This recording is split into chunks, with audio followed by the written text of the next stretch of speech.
sejam todos bem-vindos ao canal TN Anones. Galera, o vídeo de hoje vai ser respondendo pergunta. Esses dias aí atrás fiquei sem postar vídeo do canal por causa que o adaptador de microfone da minha GoPro estragou e quase também parei com o canal. Muita correria no dia a dia, não estava dando tempo para mim fazer os vídeos. E o vídeo de hoje vai ser respondendo perguntas. Sem mais enrolação, então vamos para a primeira pergunta do nosso vídeo de hoje, ok? A nossa primeira pergunta aqui, quem mandou foi Abelhas Africanizada. Diz o seguinte: Tiago, quando um ninho tem bastante abelhas e a mesma também tem espaço, mas não trabalha com todo o gás, o que pode estar acontecendo com ela? Olha, se tiver tudo legalzinho aí, com favos novos, sempre fazendo a substituição de favos velhos por cera alveolada, e você tem que identificar dois pontos aí. Pode ser rainha velhas ou falta de florada. A rainha velha você vai identificar no quadro ali do meio da caixa, o quadro de postura. No mesmo favo você vai encontrar ali crias nascentes, você vai encontrar larvas, você vai encontrar pulpas e ovos.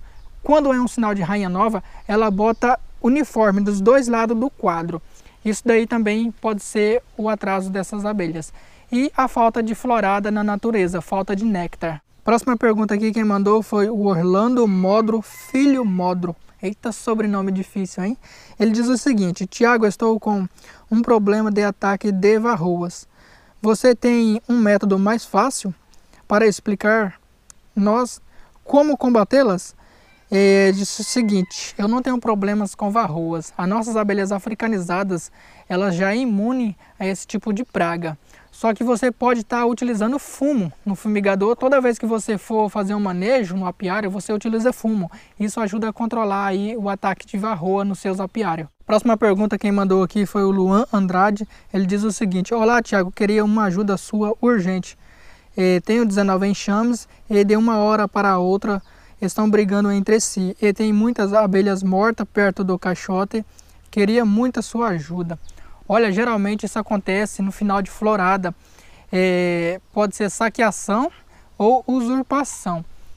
Se for usurpação, ocorre o ano todo. E saqueação, que seria pilhagem por causa de falta de alimento na natureza, para você evitar aí, sempre vai ter, principalmente quando você estiver fornecendo alimentação, tem que fazer redução de ovado. Isso evita muito a saqueação, que todo mundo aí conhece como pilhagem. Prosseguindo então, próxima pergunta aqui, quem mandou foi o nosso amigo José Ferreira da Silva. Ele diz o seguinte: Tiago, tem alguma possibilidade de haver enxameação? A rainha estando com a asa cortada? Sim, pode haver enxameação. Para que isso não ocorra, sempre você não deixar faltar espaço na caixa. E elas vão avisar também. Quando uma abelha está preparando para enxamear, vai ficar aquelas barbas ali imensas por lá de fora. E ela vai te avisar com esse modo aí das barbas novadas da caixa e também falta de espaço. Se encher a primeira melgueira ali, você não vai colher o mel, coloca outra melgueira em cima. Com isso vai evitar aí a enxameação. Próxima pergunta então, agora quem mandou foi o nosso amigo Gemerson Marques. Ele diz o seguinte: a posição da entrada das abelhas na caixa sempre tem que ser no sentido do nascer do sol? Ou pode ficar umas para frente e outras para trás? Gostaria que respondesse mais as perguntas para estar ajudando quem precisa. Sucesso aí, meu amigo. Valeu. Olha, em caso de abelhas sem ferrão, é recomendado você colocar o ovado da caixa à frente para o lado do nascente do sol.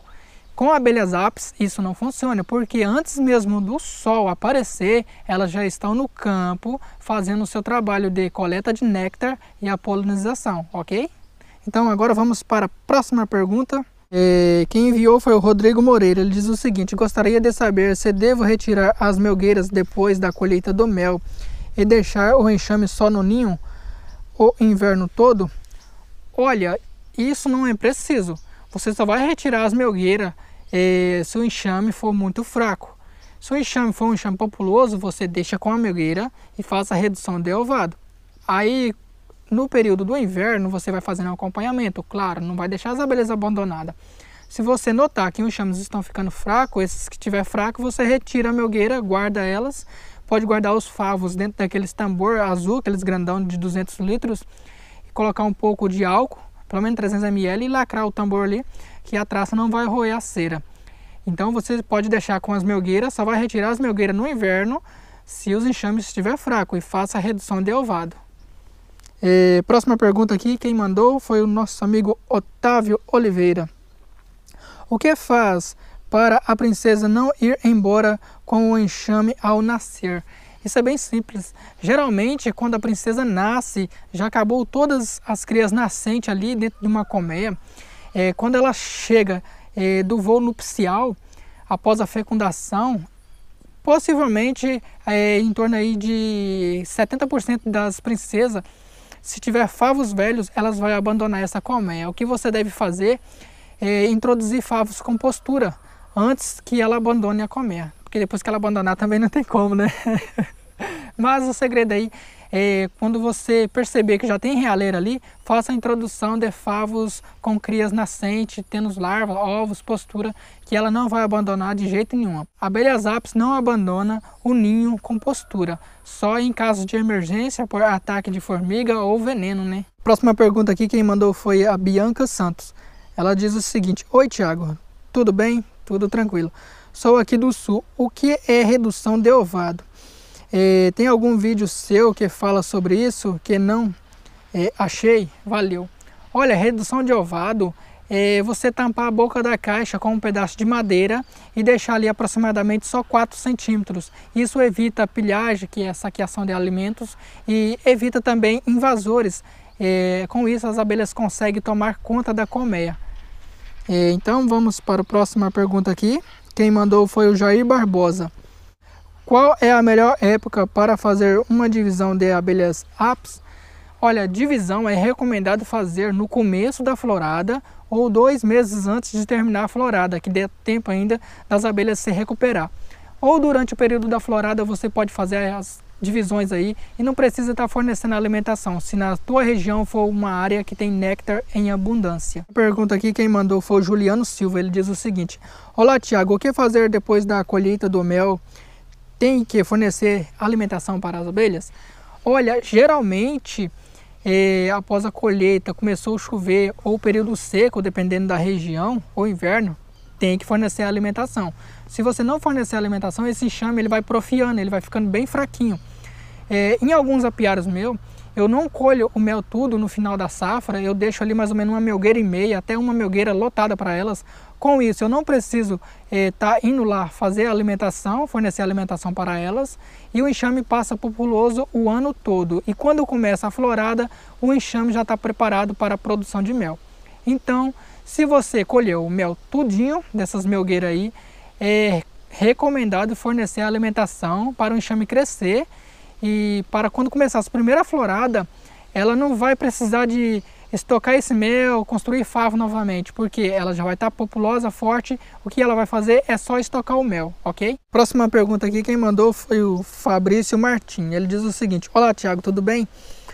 Estou com uma dúvida. De 5 enxames que capturei em tocos, etc.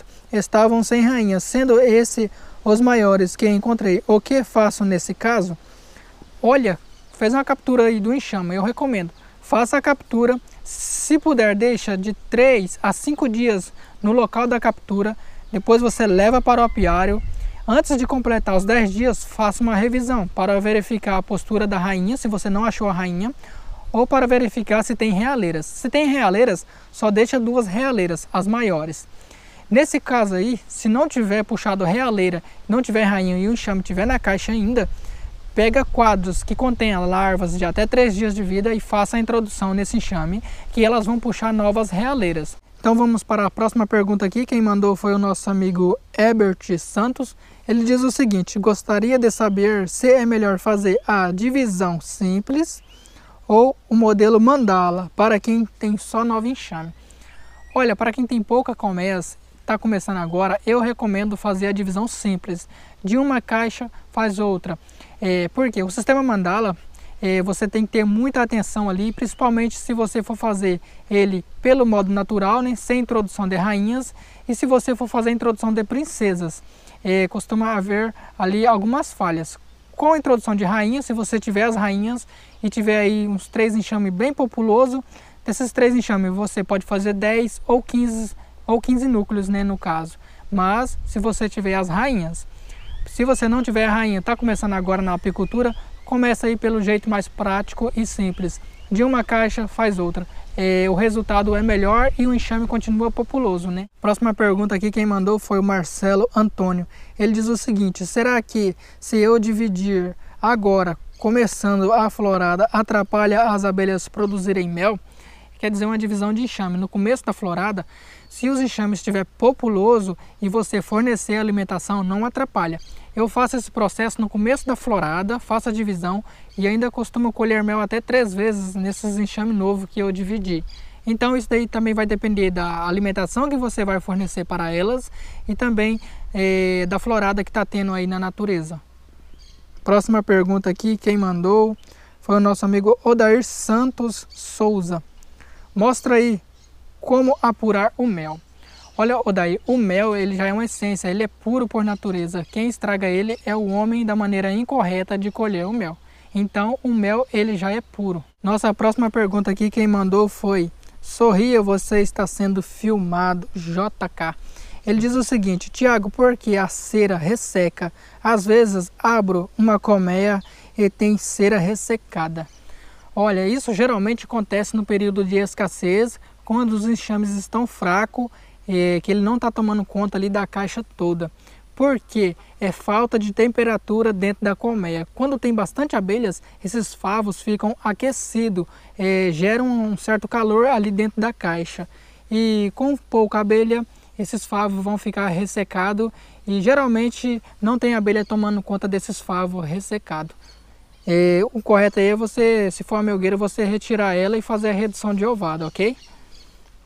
A próxima pergunta aqui, quem mandou, deixa eu passar aqui, foi o meu amigo Mineiro Guruza. Ele diz o seguinte: se eu tenho um enxame com uma rainha ruim ou fraca, se eu tirar ela, as operárias produzem outra e tem chance de ficar melhor? Sim, rainha nova, o crescimento do enxame é acelerado e produz mais. Então você pode fazer esse processo aí se o enxame não estiver em desenvolvimento, mas para que uma rainha cresça um enxame, se torne populoso, tem que ter florada na natureza, tem que ter néctar. Às vezes você faz isso no período de escassez, você pode até perder o enxame. E para você fazer isso, tem que ter larvas nessa colmeia, beleza? Próxima pergunta aqui, quem mandou foi o nosso amigo Edson Silva. Ele diz o seguinte: fala, Tiago, como suas abelhas são tão mansas? Explica aí, vai. E ainda colocou um K aqui na frente. Olha, é a genética, meu amigo. Genética de abelhas menos defensiva. Esse ano está fazendo 8 anos que eu venho trabalhando em seleções de abelhas rainhas, até chegar nesse ponto. E cada vez, graças a Deus, estão melhorando mais em abelhas mais mansas, menos defensivas e que produzem bem, e abelhas também resistentes. Eu já venho fazendo as seleções aí, está melhorando muito e eu acredito que daqui a uns anos eu quero trabalhar sem macacão em todas as minhas colmeias. Beleza? Próxima pergunta aqui, quem mandou foi o George Magno. Ele diz o seguinte: uma pergunta: as abelhas conhecem o dono? Olha, se você tiver um apiário perto de casa, que você está visitando ali todo dia, elas sim, podem acostumar com o seu cheiro. Mas falar assim que elas vão acostumar com você na hora do manejo, isso não acontece. Por quê? Todo dia nasce e morre abelha em uma colmeia. Então é um processo que sempre vai ter abelhas diferentes dentro dessa colmeia. Com isso elas não conseguem acostumar na questão do manejo. Agora na questão de você ficar passando ali em volta e não mexer na caixa, elas sim, elas vão acostumar com o seu cheiro e quando você estiver lá dificilmente elas vão te atacar. Isso também varia da genética da abelha. Próxima pergunta aqui, deixa eu passar aqui. Tem muita pergunta, mas estou selecionando algumas, as mais fáceis. Brincadeira, gente. Eu vou respondendo as que estão no meu alcance aqui, né? Eu creio que essa deve ser a última pergunta. Quem mandou foi o nosso amigo Alisson Rodrigues. Após retirada da colmeia em cupim, após quantos dias devo retirar a caixa? Eu recomendo vocês, após a captura, gente, seja em cupim, em qualquer lugar, Se for uma captura em caso de emergência, você tem que retirar na hora, né? Coloca uma tela aí com escape invertido no ovado da caixa, espera algumas horas, você leva embora. Mas, se possivelmente, deixa de 3 a 5 dias para que essas abelhas recuperam, porque sem querer elas sofrem um baque muito grande ali, que vocês modificam e danificam muito a casa delas. Então deixa de 3 a 5 dias para que elas se adaptam na caixa e cola os favos no quadro, beleza? Galera, finalizando o vídeo por aqui, vocês que são novos no canal aí, tá chegando agora, seja bem-vindo, se inscreva no canal. A todos os inscritos, eu quero deixar um forte abraço a cada um de vocês. Deixa um like aí pra gente no final do vídeo. Valeu, galera, tchau, tchau, até o próximo vídeo, é nóis!